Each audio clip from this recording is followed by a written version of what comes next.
You know what that means. It's another episode of Betting the W. We are on episode 12. Episode 12 for you. We are through a dozen episodes. The dirty dozen. We're up to 12 episodes.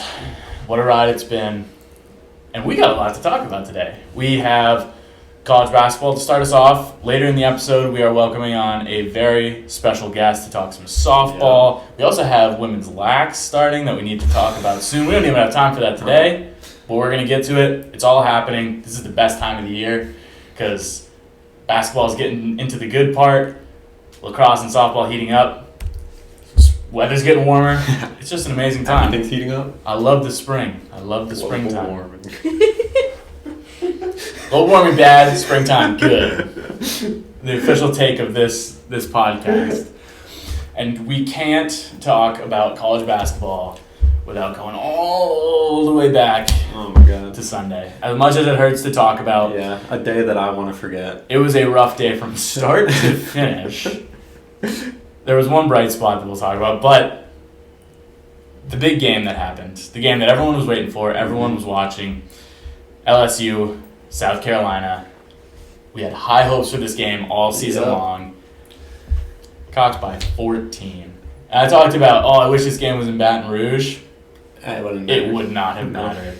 I mean, they were in control of this game the entire game. It was unlike the UConn game that we went to, that UConn was ahead for a lot of it and was in it the entire time. Yep. LSU had some good runs, they had some good moments, but every time it felt like momentum was going their way, you look at the scoreboard and they're still down 15, 18 points, and then Carolina would go and get it right back. Yeah, there was a point in the game where Alexis Morris had the Tigers' last 13 points, and then you check the score and they're down 20 still. Doesn't even matter. Gamecocks are so good. They are so good. And we could go on and on all day about how good Carolina is. But there are some issues, clearly, with the way that LSU plays. Mm-hmm. I mean, you got to give them credit. 23-1, I think, after last night. Yeah. But they rely so heavily on Angel Reese and Alexis Morris. Yeah. And really, the same 5 rotation of players. Like Floje, Poole, LaDasia Williams. Like, there isn't a lot of bench strength from the LSU team, which is exactly what Carolina is really I was rich say, in. that's what Carolina builds their brand on, is their depth. They have huge depth. I know everyone was saying that this LSU team isn't real. I really wanted them to be, but they have to be fraudulent. I still think here's my take on it. I think that LSU is the second, maybe third, but I think they're the second best team in the country. Okay. I just think that's how big the gap is. Yeah. It's like the college football playoff when we saw Georgia play against TCU, and it was like, why is TCU there? Georgia's just that good. Yeah. Like, you put anyone there against Georgia, they're just that deep, that experienced. Exactly. So to put it into college basketball context, like, Carolina's just that good. Yeah. I mean, but then you saw LSU last night against Ole Miss, where they barely scraped by. They made Angel and Alexis run the whole 40 minutes. 40 minutes is crazy. Even ridiculous. If you are the best player in the country, 40 minutes is ridiculous against Ole Miss. And credit to Ole Miss, 20-win team. Yeah. They're a good team, like one of the better teams in the SEC. But they're not, if you're LSU, you don't see Ole Miss as an equal. Exactly. So I was looking at it. There have been 6 Power 5 games, and throw the Big East in there too, where a ranked opponent had to run multiple players every minute of the game to beat an unranked opponent. It sounds ridiculous to hear it. It's a very ESPN-y stat. Yeah. But if you're looking at the team, so the other teams that this happened to was UConn, who literally had 6 players, so they had to. And then Texas, OSU, and Stanford, who kind of fraudulent. Yeah, no, I don't trust any of those teams at all. Not great company. It's not good company to be in. For LSU, it's great to have a couple great players, but where are the good players when the great players get tired? Exactly. Nowhere to be found. On the note of South Carolina, it just bums me out because, credit to them, they've earned it. They've earned this status, but it really bums me out when we know exactly how this season's going to end. Yeah. it's sad because there are so many good games and we want to get excited about all these teams beating these other teams. Mm-hmm. But all it means is that South Carolina is widening the gap more and more. Yeah. Like you look at the men's league right now and it's just everyone sucks, we like to say, or everyone's really good. We like to say everyone kind of sucks. That's what it seems like because there are so many upsets and they're similar in that way. But the men's side doesn't have this one team that is, invincible to these crazy upsets. South Carolina, no one's even close to South Carolina right now. You know what, Damon? Put my cards on the table. I sound like a hater. I don't want to see South Carolina win just because I want something interesting to happen in March. Yeah. If a team that's not South Carolina wins the national championship, okay, our standard bet, I'm jumping in the harbor. Ooh. Let me reword that.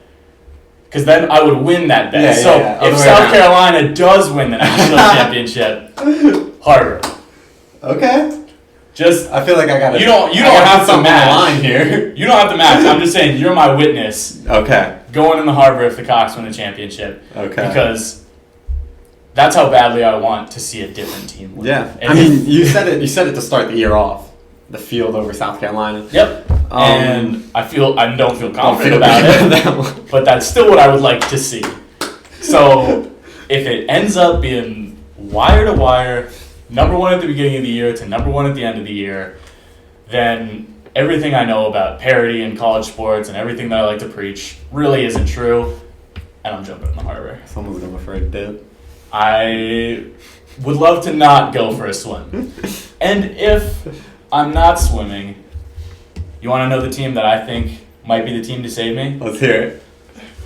The Duke Blue Devils. No, wait a second. I know what you're thinking. Smirking.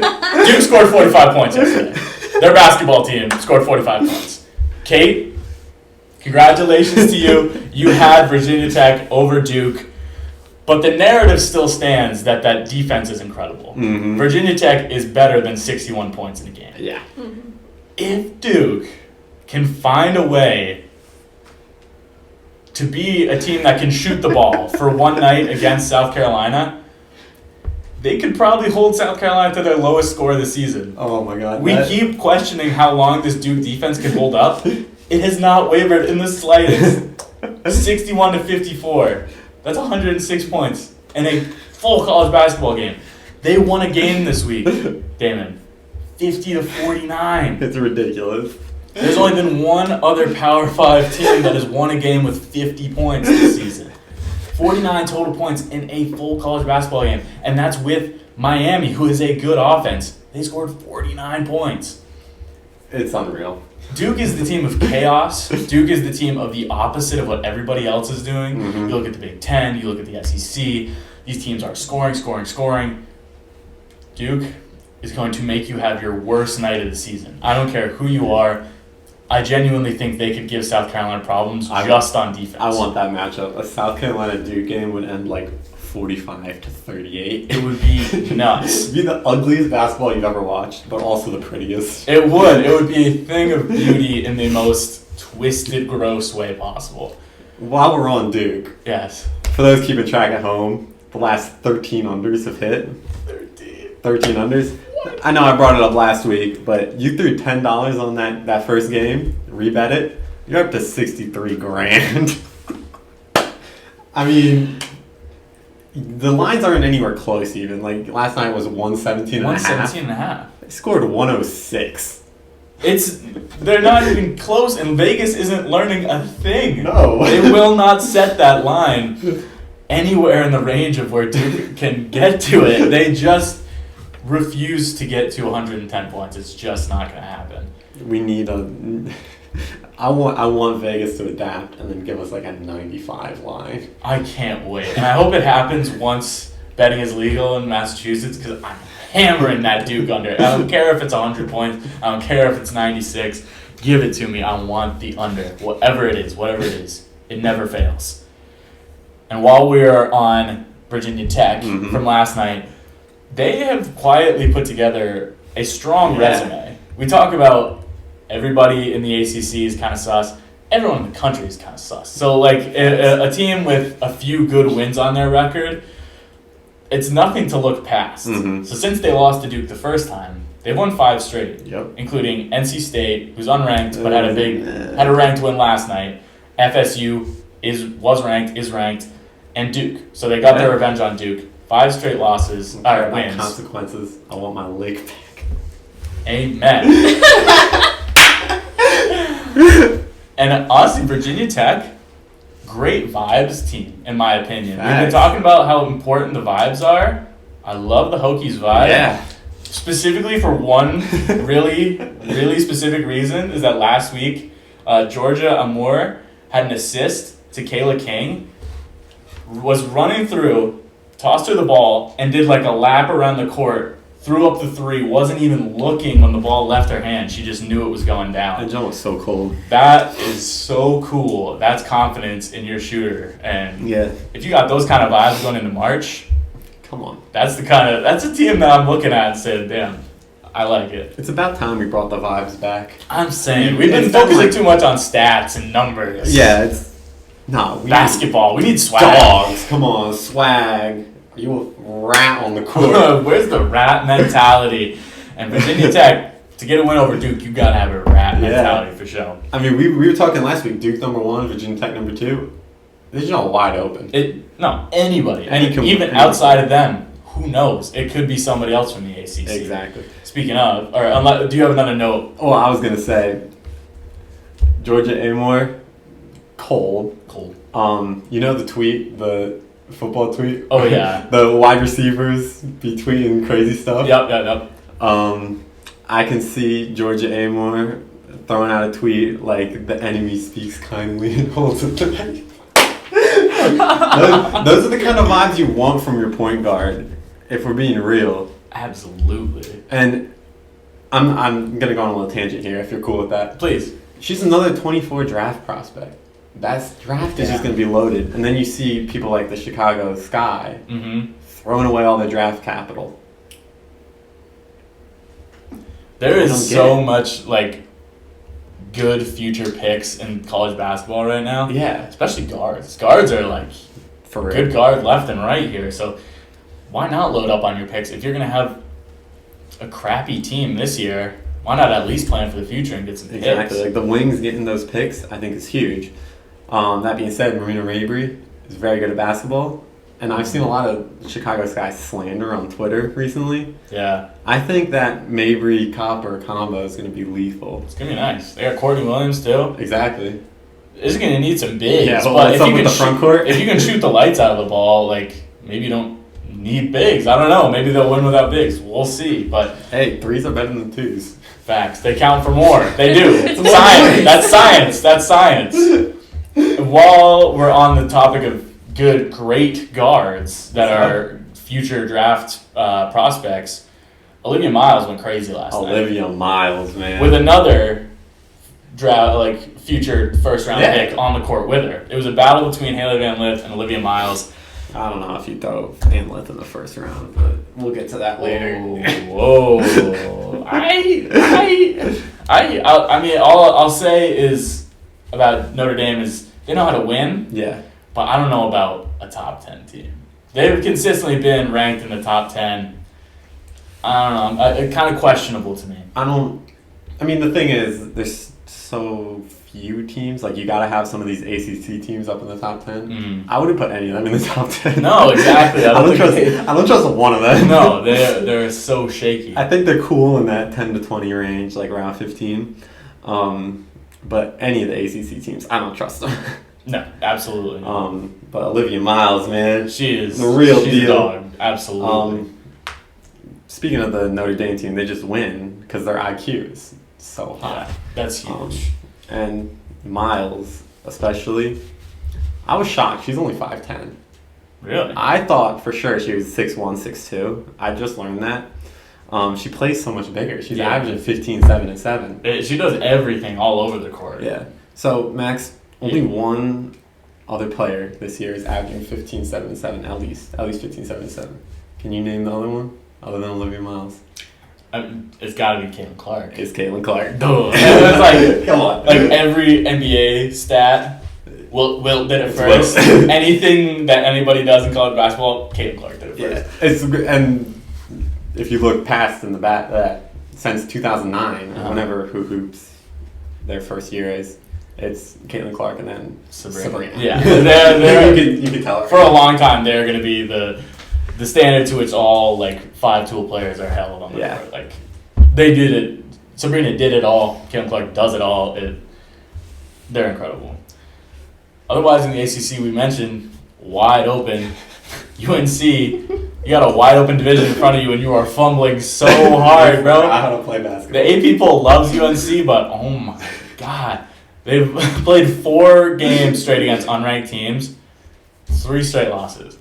What are you doing? What do you go out there and do? Because I haven't been watching the games, but just observing the box score, like what do you do when you put on the uniform and you go play an unranked team? What goes through your mind? You got to be a real sicko to be tuning into those UNC games. Yeah, just at least Duke plays like disciplined basketball. At least they play winning basketball. They win games. UNC is just they could very well like beat a top 10 team. They could very well lose to a bottom 10 team. Like as a Pitt fan, my best hope is that they beat UNC because UNC could lose to anybody. Yeah, and then a Pitt UNC win would just boost that resume so much because the poll loves this UNC team. It is. It's ridiculous. And it's so funny because they'll go on runs where they win like 6 straight, and then they lose 3 out of 4 to unranked teams. They just for a brief period they could be the best team in the country, and then for a while they just figured how to play basketball completely. The funniest basketball team. Unbelievable. What is the ACC going to look like come March? Like what teams are going to be in? What teams have built the resume to get in? Well, if you were looking, the ESPN bracketology thing came out earlier today. They had 3 ACC teams as 3 seeds. That's crazy. It's hilarious. Like I would take a lot of these lower tier Big Ten teams over these top tier ACC teams. Like I think Michigan would win the ACC. Yeah, exactly. I think Michigan. I think Illinois. I don't think Nebraska could win the ACC if they were in it right now. I'm so confused because like you think of the ACC, you think of good basketball, but you look at what's been going on this year. It just has not been good basketball. And it pains me because I want to say, Louisville, like, dark horse to sneak in there, but I don't think they've really earned it either. I don't think any of these ACC teams are really. Yeah, I mean, men's basketball, every team sucks. Women's basketball, every team in the ACC sucks. Yeah, the ACC, bad basketball, not good. You want to talk about good basketball though? There we go. A league where every team can play ball. What a transition! Big Ten, baby. The Midwest is firing on all cylinders, and Indiana, still number 2 in the country, still have not lost. 3 straight wins. Iowa, Ohio State, Michigan. All top 15 wins. That is a gauntlet, and they did it with ease. Yeah. I mean, there's no question anymore for me that this is currently the number 2 team in the country. I wholeheartedly agree. Mackenzie Holmes, Player of the Year candidate. The doors were blown wide open after that LSU South Carolina game because doors are blown wide open for second in the voting. Yes, absolutely. Because I still think Elite Boston hasn't proven enough, and Angel Reese couldn't perform under the big lights. So who is the lights were too bright? Mackenzie Holmes. The lights are never too bright for her. No. Indiana seems to win whenever they step on the court, and she's leading the way. Yeah, even in their loss, she put up 30+. Yeah, it's crazy. It's a crazy brand of basketball, and they play good defense too. Like last night, they were like just racking up steals, just getting buckets in transition. There's not much that this team can't do. Exactly. I don't see one fault in their team. I think they're probably the most all-around team in basketball right now. Yeah, I think so too. I still worry about their longevity in March a little bit, being able to hang with South Carolina. But that's a worry for anyone, though. Right. I don't think we talked about it, nobody can hang with South Carolina, but I think they could easily get to the Final Four. Mm-hmm. No question. Agreed. And another fantastic team out of the Big Ten. They played this week, Iowa and Indiana. Iowa, they took that loss. It was tough. They scored a lot of points like they always do. They went and took out some frustration this week. They destroyed Rutgers and then by 50, 54, and then beat Wisconsin by 30. They crushed these two teams. And I still have faith in Iowa. I mean, I mentioned this Indiana team I think is the number 2 team in the country. I think Iowa's top 4, top 5 Easily. maybe. They have the player of the year, in my eyes, no question, Caitlin Clark. Yeah. This game, when Indiana comes to Iowa City, February 26th, I think, is going to be huge. They already announced College Game Day is heading there. It is. Killed it. I keep bringing out Game of the Year because I love to hype up a good game. This is going to be Game of the Year. I mean, they can all be Game of the Year till now. Exactly. Yes. Yeah. So like, they're all Game of the Year in a way. Exactly. And Iowa at home is a different team. I think Indiana and Iowa both benefit from great home court advantage. So Iowa getting to play at the Carver Hawkeye Center is going to be huge. That crowd is going to be so loud. It's going to break some sort of attendance record. Yeah. Because Iowa has the potential. That's their last game of the season. So recency bias says if they beat Indiana in their last game, that might be the number 2 team in the country. Iowa might be your number 2 team going into March. And that's huge. That being said, can't overlook this game against Maryland in College Park. So Iowa took care of business against them last time when they played in Iowa City. Maryland has a great home court advantage too. Maryland's still a really good team, a team that you cannot be looking past. So these last 2 games for Iowa are going to be tough, but if they can survive, which I think they can, and I hope they can, it's going to be huge momentum going into March. These are big games, and I think Caitlin Clark's built for this. Oh, absolutely. I think she loves the base because she's been getting better all season long. Yeah. She keeps getting better, and I don't know how, but it's crazy. And then I would like to say that I had one day, maybe 2 days, where I got to take my victory lap of Ohio State being the number 2 team in the country, because as soon as they were in that number 2 spot, they started sliding and they have not stopped. I mean, they're mid. They're extremely mid. They beat the teams that are worse than them, and they lose the teams that are better than them. Yep. Ohio State's not going to go out and surprise anybody. You know what you're getting. Exactly. They're a solid basketball team. They're fine. I don't know if they're built for the lights. No, not for the bright lights of March. Uh-uh. So I'm glad I got that moment in the sun when they were number 2. I was correct, and am correct because I said they would be number 2. I didn't say they were good enough. I did predict they would win the championship. That was misguided. Very misguided. Hey, you never know in March. A lot of madness for a reason. A lot of my picks looking not so hot. Big 12 is not. There's never much to say about the Big 12. No. Iowa State beat Texas this week, which is just even bigger question mark, because Iowa State was like one of the coldest teams in the league. Texas was the hottest. So we're like, okay, now we're starting to figure out like Texas might be the best, like Iowa State might be pretenders. Iowa State looked great against Texas. So what do we make of this? I don't know. You tell me. This is the most confusing league in America. I think Oklahoma might win, but Iowa State is now heating up at the right time. Texas still has potential. Yep. Who knows? Nobody knows. I don't. And I don't really care. Yeah, exactly. I don't really care. That's where I stand on this. Big 12, thanks for coming out. Don't care. It's cool. I ain't watching. Another big conference Yeah. is the Big East. And of course, it's still, we talked earlier this season, we said it was a 1-team race. It's turning very quickly into a 2-team race for the top. I don't want to talk too much on the game that's coming up because we're going to get into it in our walk-off segment. I know you and Kate have opinions, but another potential game of the year this weekend, UConn at Nova. Yeah. So, like, Nova, UConn took care of business in Connecticut, but now Nova's as hot as could be. UConn is sliding in a big way. They only beat Creighton by 2, only beat Georgetown by 8, and the losses to Marquette and South Carolina. That's their last 4 games. Yeah. That is not what you want to be coming off of going against Maddie Siegers. No, they look so tired. They are so tired. They're playing so many minutes, and they got Caroline Ducharme back, and they still almost lost to Creighton. Like, their players are exhausted. And I'll say it again. Maddie Siegers.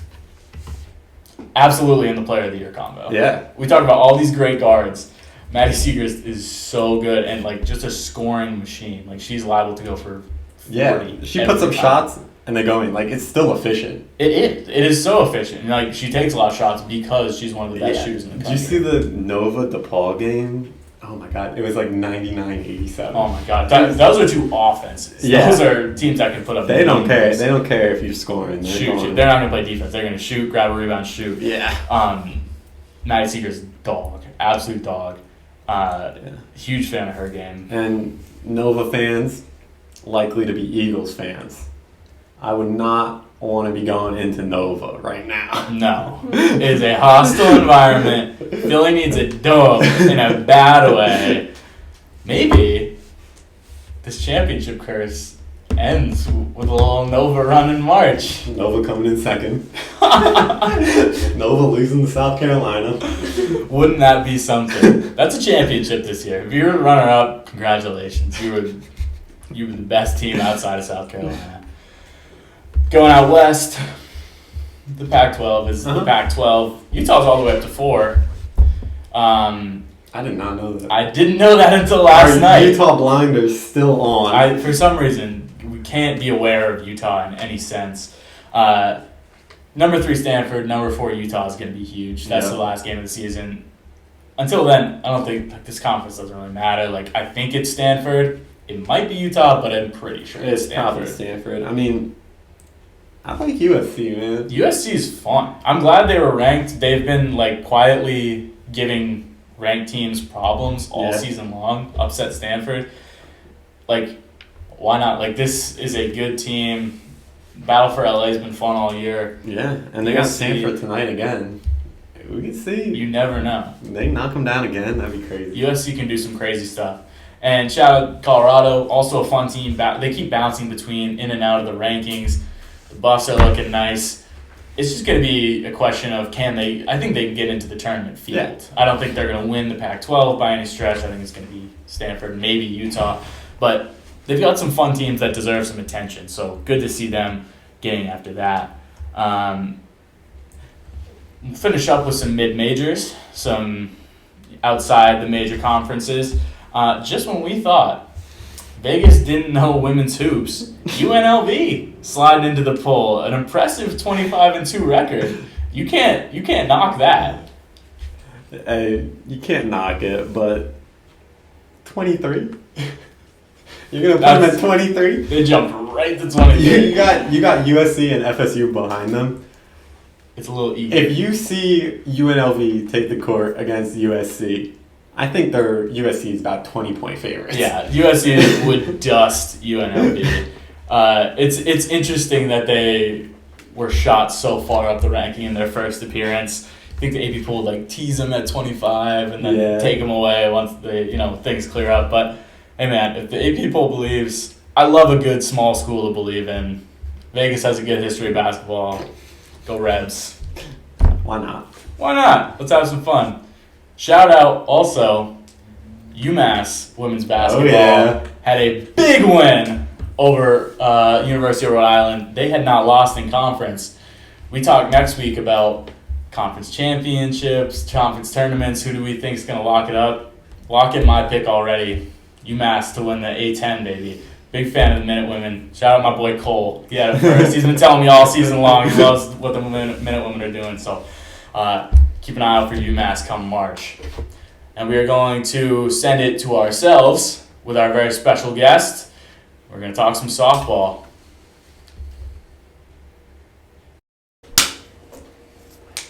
And we're back. Now we are turning our attention to the diamond because it is softball season in the college softball world. Yes, sir. We had some games this week. We have our very special guest. Sofie is here to talk some softball with us because she is a veritable college softball expert. She plays the game here at UMass Boston. Damon and I are going to be learning a lot from her, and we're very excited about that. We do not play the game. We do not play the game, so we are excited to learn. Yes. Now, Sofie, Yes. we're gonna real quick get to know you so that the audience understands that they're talking to an expert. So, Your name is Sofie. We've established that. Yes. What position do you play? I am an outfielder, mainly. Center fielder. There we go. And why softball? That's a good question. Honestly, I think that it was just, I was kind of forced into it when I was younger. And then I switched to baseball for a little bit. And it's actually kind of a funny story. I got rejected from the baseball team in middle school because I was a girl. So I had to switch over to softball. Funny is one way to put it. Funny in retrospect. So since 6th grade, been all softball, and I realized, I'm kind of good at this sport, so I just stuck with it. Not bad. There you go. And why UMass Boston? Well, I love Boston. A lot of my family's from Worcester, and Yeah. I don't know. I just love being in the city. Obviously, I got recruited, but none of the other schools really appealed to me as much as a school in Boston. So. Yeah, absolutely. I think that's a great reason. And when you're in the dugout, do you prefer? I think you need a little bit of both. But if you can only have one, seeds, sunflower seeds, or gum. Sunflower seeds. Easy. All the way. Easy All the choice. way. Favorite flavor? Sizzling bacon. Ooh, okay. As long as Hot take, I know, but you didn't say dill pickle seeds. It concerns me when people. You know who I don't did know. say I dill do like pickle? dill pickle. Your coach said dill pickle on Twitter. Coach Beaks A. do love. Coach A. Beaks love dill pickle. Oh, keep that away. Okay. All right. I trust you based on your seed choice. We can continue with the episode now. Softball expert. Softball expert right I feel here. like I Little know. bit. I know Nose about ball. that, you know? Nose ball, nose seeds. So, like I mentioned, there have been some games. This is not quite a preview, just an early season analysis. So based on what's happened this week, there have definitely been some blowouts. Absolutely. Some really good teams playing some teams that are building towards the higher status. But there have also been some upsets, some big surprises. So I'm going to give you 3 big unranked over ranked wins. You tell me which is most concerning, which means something, and which we can kind of just brush off. All right. So the ones that really stood out to me, Lehigh beat number 7 at the time, Bama. Maryland beat Oklahoma State. Oklahoma State is a top 3 team, still is a top 3 team. And then Missouri beat UCF. So which of those games do you think means something, and which is kind of like an early season, they played 3 games that day, whatever? Honestly, Missouri over UCF, it wasn't a shock to me. It was just okay, that happened. Mm-hmm. But especially Lehigh over Bama. Yeah. That was a crazy upset. I don't think, I've never even heard of Lehigh. When I saw that happen, they're not even ranked. I know so. Lehigh for one reason.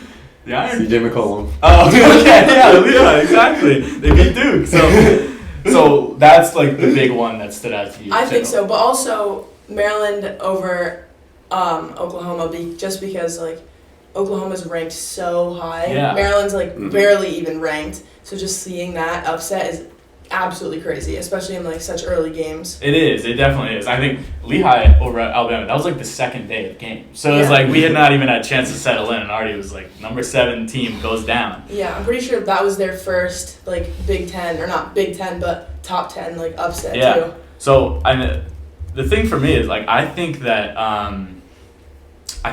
Maryland's kind of underrated. They've been having a big week, and I'm trying to find the score here, as I think they won big yesterday. But anyway, they have been beating teams.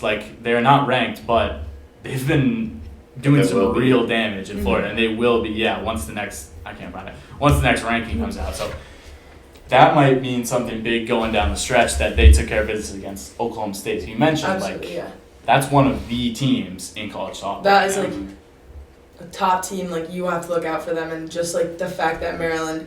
It wasn't just a light win either. It was a pretty big win. It was a 5 or 6 round game. It was big. And I've noticed with all these invitationals, that a lot of them are in the same place to play a bunch of games in a row. So which teams are kind of running the gauntlet right now, having to face a lot of good teams that it's going to hurt their record, but they will probably be better for it, down the stretch? Honestly, I think Alabama, their losses, or just their one loss is going to, especially against a team like Lehigh, is going to be why did we lose to that team? And they're going to sort of pump it up and keep going. Absolutely. I think for me, two teams that in two different invitationals that have really been having a tough go of it this week are Duke and Northwestern. Duke, they played like all their games against ranked opponents basically, and same for Northwestern. So they both have a couple losses on their record, but they're good losses that will kind of like strengthen them moving forward. And we saw Duke just this morning like crush South Florida. So a lot of teams have been crushing BU crushed South Florida too. 8-0. Okay, really? Yeah. I didn't even see that one. That's tough. I like the South Florida uniforms. I like them too. But that's a tough look for the first week. And I hate to say it, Liberty looks really good. I'm not a big fan of Liberty, but I think that they look really good to start the season. And they played some tough games and looked good doing it. But now I want to talk about what we can expect for the rest of the season. So we're only a week down. We don't know exactly what matters and what doesn't matter. I think the elephant in the room when talking about college softball is Oklahoma. It's the Sooners because they have won 2 straight. They only lost 3 games total last year. They're easily picked to be the favorite this year. They're receiving every vote in the poll. What is it, about what the Sooners do that makes them so successful and helps them to recover? Because last year they lost the all-time home run queen, Jocelyn Allo, one of the best pitchers in softball, Hope Trotline. I might be saying her name wrong, but she was their ace. They lost their best pitcher and their best hitter, and they might be even better this year. I think Patty Gasso's got something up her sleeve. I think that her coaching methods are insane, and I think that she can like whip anything up. And they also have some amazing recruits coming in. One of the class of 22 #1 pitcher, Kirsten Deal. She's like, over the summer she averaged like a .2 ERA against like the top teams in the nation. And also Avery Hodge, the #6 shortstop recruit. She says she plays outfield, but that girl is a unit at shortstop, and they just got her too. And I think that those like pickups are gonna put them on top. Even like they're gonna go up. That's crazy. I know. And the rich get richer because why wouldn't, if you're a top softball player, why wouldn't you want to play for the best coach in the best program? So that team is just getting better and better. In an imaginary world, if we can't pick Oklahoma, if you can't pick them as your national champion, you have to pick somebody else. Who could you see outside of the Sooners lifting the trophy at the end of the season? Georgia Bulldogs. Interesting. All right. Okay. They're my top pick just because I feel like they're so humble. Like you never really hear a lot about them, but they are such a good and like well-rounded team. They have amazing pitching. They have their offense is absolutely crazy. They have huge hitters on that team, and I think they're going all the way. My top team used to be Ohio State, but since Georgia overtook a game against them 11-4, I had to switch it up because Ohio State has been letting me down for years. So I had to switch it up, and I'm taking Georgia, and I want them to go all the way. That's a hot take. We watched that game, and they were just clubbing home runs. And they're such a strong offense, and I like that pick. I think my pick, the team that I want to see win the championship, if it's not OU, I like OU, but I want to see something. I griped about parity and having one team blow everybody out in the basketball segment about South Carolina. So I have to stay consistent and root for some parity, some upsets. I really, really like this Clemson team. Clemson is a very new program. They've only had a program for a few years, but if you got the right investment, you can have some success, and they had big success last year.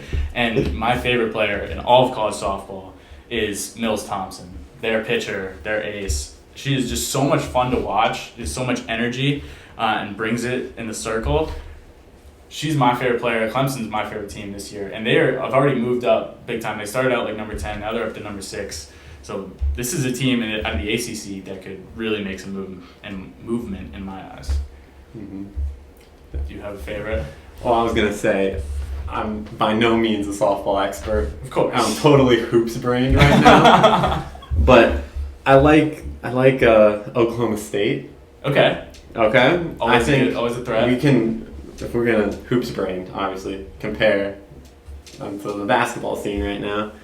I think they're similar to this Indiana team. Okay. Yeah. I think they had a bad loss early. Yep. And they'll use it as motivation, and something down there in Oklahoma. I like it's Oklahoma and Oklahoma State.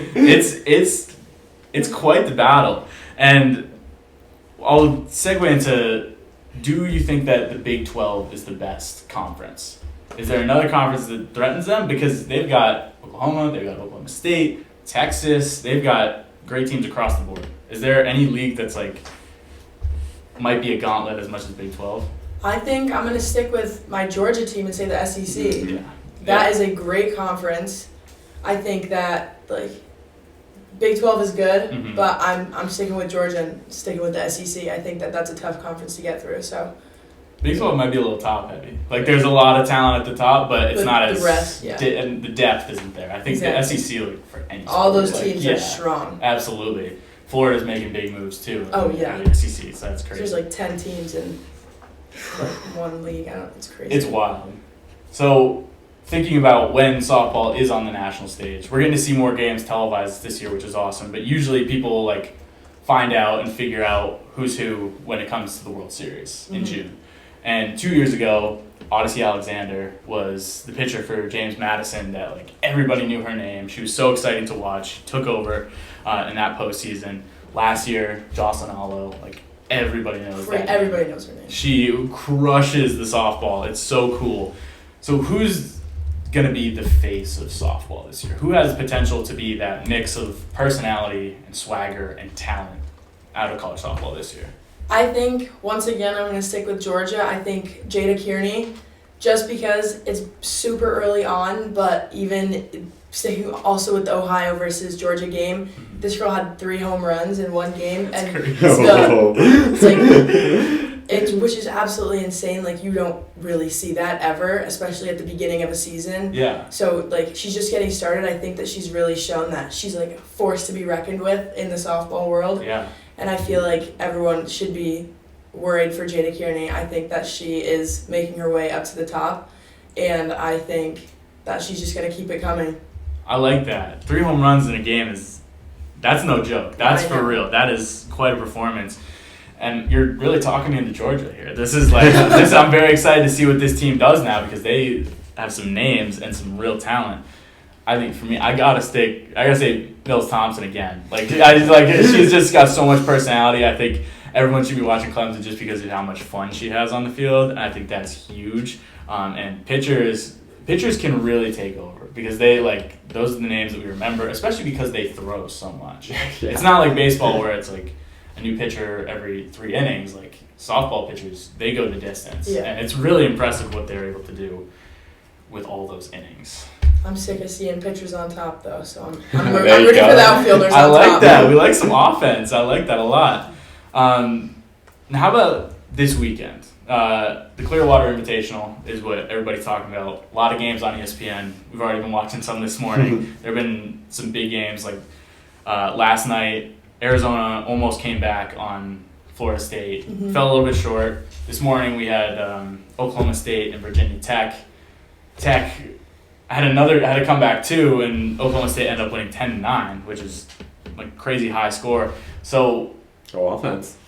Big offense. Yeah, pitchers are out, I guess. Offense is in. Pitchers are old news, man. So there are so many awesome games to watch. So which one or a couple are really like catching your eye, or which storyline are you excited about? I'm excited to see Louisiana against Bama. I feel like any game with Bama I'm excited to watch just because, like, whether it's a good team or a bad team, you never know. I feel like Bama's such a good team to watch because you never know if they're going to, like, fall short to, like, a bad team. I feel like they just play down or play up to whatever team they're playing. So I'm excited to see them play Louisiana. Yeah, I'm excited to see what Louisiana's got because it's just, they're not a major conference team, but they're in that top 25, so they got to be legit. So I'm excited to see what it is about them that, like, coming out of the Sun Belt is, like, has people's eyes, like, popping. I'm also excited to see what Michigan does. They, like, had Carol Hutchins was their head coach for, like, 30 years at least, and now they're kind of in a post-Hutch era where they're figuring out what that looks like. So I'm excited to see what they do building with a new coach and a new system. Damon, you got games you got eyes on? We're learning. We're all learning. We're learning the game. I'm here to learn, guys. Learning the game. I just wanted to give you a second. I think there are a lot of ranked matchups. We'll get into some with our picks, but there's a lot to watch this weekend. So keep your eyes on ESPN, ESPN Plus. There's a lot of big games going down. And since we mentioned that, let's get into our walk-off segment. It's going to get a little crowded behind the desk here because Kate is going to join us. Welcome, Kate. Hi, Kate. How we doing? Kate had a big week. So we made our picks last week, and we went 1 and 2 on the total, and Kate got the 1 win. So I think that's the first time ever. I think that's the first time she's had the only win of the week. So Kate's up to 4 and 7. I'm all the way down to 5 and 6. I'm by far the coldest picker behind this desk. I can't buy a dub. Damon's still cruising at 7 and 4. Went with his heart. Went with LSU last week. Let him down. So this week we got some picks to share. Kate, as our reigning champ, as it were, why don't you share who you've got this week? This week I have Villanova over UConn. Big one. They are home. They're at the Pavilion. Nova's doing it for me. Absolutely. Vibes. Maddie Siegers is like the most exciting player in the country at the moment. Damon, your opinion. Yeah, Damon. Weigh in for us. Well, Kate cursed me last week. Made my Sunday miserable. I did do that. I'm riding with the Kate curse. Fading Kate. I'm going UConn over Nova. All right, here's what I've got. This is spicy. This is some good beef. Here's what I've got. The Kate curse is real. Yes. But she's 1-0. She's 1-0 in her last one, and you're turning your back on Philly. Hey, Ooh. That's a tough look. it's not March yet. It's not March Philly's yet. That's still true. in March. I'm very excited about this game. I'm rolling with Kate's pick here. Yeah, and before I get criticized, 6-14 matchup, games in Philly, adjacent area. I think the odds makers are giving Nova the edge here. They will. I think Nova will be the favorite at Yeah. home, but it's going to be a tight one, and UConn's going to be in it no matter what. My pick, I'm rolling with a softball pick. We have our There you expert go. behind the desk. I'm feeling in the mood. I'm excited for Bama and FSU. This is 12 versus 7 at the moment. They're going to be on ESPN regular, main ESPN, in a primetime slot on Sunday evening. So you're missing your football, that's fine. Go watch some softball. They're going to be on national TV. I think Montana Fouts is the truth. She's one of the best pitchers in softball, and she has been for a while. So I'm rolling with the Tide to upset the Noles at the Clearwater Invitational. Sofie, why don't you finish us off with your take of the week? All I have to say is UCF over Bama, and that's all I have to say about that. There we go. Easy as that. That's all it has to be, and that's all it was. Episode 12. Thank you so much for tuning in. Sofie, thank you for being here. We appreciate you sharing your wisdom with us. Everybody, we'll catch you next week. Have a great weekend. Watch some softball. Watch some hoops. See ya.